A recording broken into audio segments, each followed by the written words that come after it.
Video hari ni guys, aku nak tunjuk dekat korang Rode Yamato Samurai V3 terbaru tahun 2026. Panjang 12 kaki. Jadi Rode ni guys, kita cerita sikit.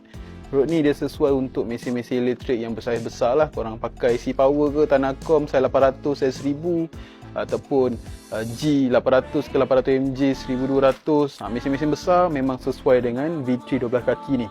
12 kaki ni function dia guys. Kalau lah kata korang duduk bahagian depan bolt, lepas tu tak ada hasil bahagian depan, ikan tak makan. Tapi kalau korang pakai 7 kaki ke yang rod-rod pendek, korang dah memang tak boleh buat apa lah. Kalau korang pakai 12 kaki ni, korang boleh hanyutkan korang punya umpan tu ke belakang.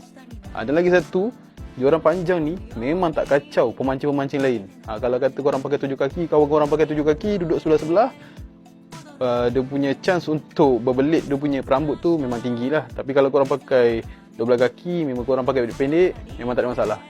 So untuk 12 kaki ni, section dia 2 piece. Action dia hari ni aku nak tunjuk kat korang kalau pakai batu 1 kilo, batu 1,5 kilo dan juga batu 2,5 kilo guys. Macam mana action dia. Jadi untuk action dia aku cerita dulu. Dia punya lentur dia bahagian depan saja guys. Kalau korang pakai batu 1 kilo, 1,5 kilo, dia cuma lentur depan saja. Tapi kalau korang paksa pakai batu 2,5 kilo pun tak ada masalah. Boleh sahaja. Dan kalau korang tengok dekat sini, bahagian bawah dia ni kita buat tebal guys. Bawah dia tebal. Dia tak sama macam yang 7 kaki biasa. Korang tengok real seat dia, memang tebal. Bahagian bawah tebal. Bahagian bawah ni hollow guys, kosong tapi keras. Bahagian atas solid carbon. Dan cincin dia kalau korang tengok dekat sini, ini bukan stiker guys. Ini sulam pakai tangan. Sulam gold ni pakai tangan. Memang cantik guys. So untuk action batu pula, kejap lagi aku tunjuk kat korang. Ni guys, batu Sai 24 ni berat dia 1 kilo. Sai 24 1 kilo. Lepas tu kita ada batu saiz 32. 32 ni 1,5 kilo. Kita akan test satu-satu dan kita akan test sekali dua macam mana action dia. Geng, sekarang kita ada dua batu, saiz 24 1 kilo dan juga saiz 32, saiz berat dia 1,5 kilo.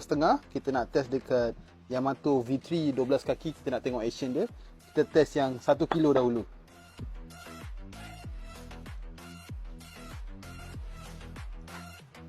Sekarang kita tukar daripada batu 1 kilo ke batu 1,5 kilo. Saiz 32. Let's go.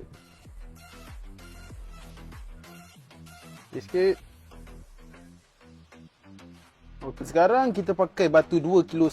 Kita campurkan batu saiz 24 dengan saiz 32. Kita tengok action dia macam mana guys.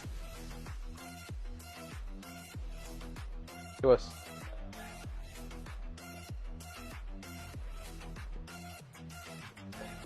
Jadi guys, seperti yang korang tengok action Rode Yamato Samurai V3 12 kaki tadi, memang mantap guys. Pakai batu 1 kilo boleh, 1,5 kilo boleh. Walaupun spek dia sampai 1,5 kilo saja, korang nak pakai batu 2,5 kilo pun tak ada masalah.